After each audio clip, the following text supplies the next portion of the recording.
দর্শক, breaking news. Dhaka বনাম বরিশাল কোন দল জিতবে তা ভবিষ্যৎবাণী করল জ্যোতিষী টিয়া। দর্শক, জ্যোতিষী টিয়া বলল, ঢাকা দলের বোলিং লাইন একেবারেই দুর্বল, আর অন্যদিকে বরিশালের ব্যাটিং বোলিং দুটোই কার্যকরী।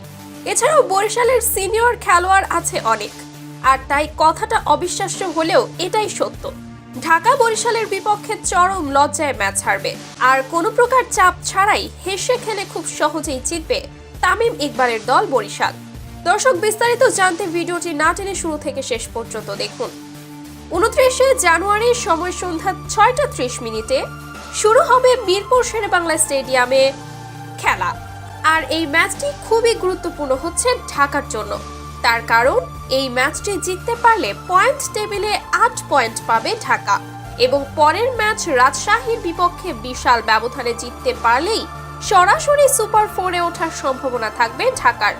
আর অন্যদিকে 8 ম্যাচে 2 ম্যাচ হেরে 6টি ম্যাচ জিতে পয়েন্ট টেবিলে 12 পয়েন্ট নিয়ে সুপার 4-এ ওঠার লড়াইয়ে অনেক এগিয়ে আছে বরিশাল, এবং রংপুরের পরেই পয়েন্ট টেবিলে দ্বিতীয় স্থানে অবস্থান করছে তারা।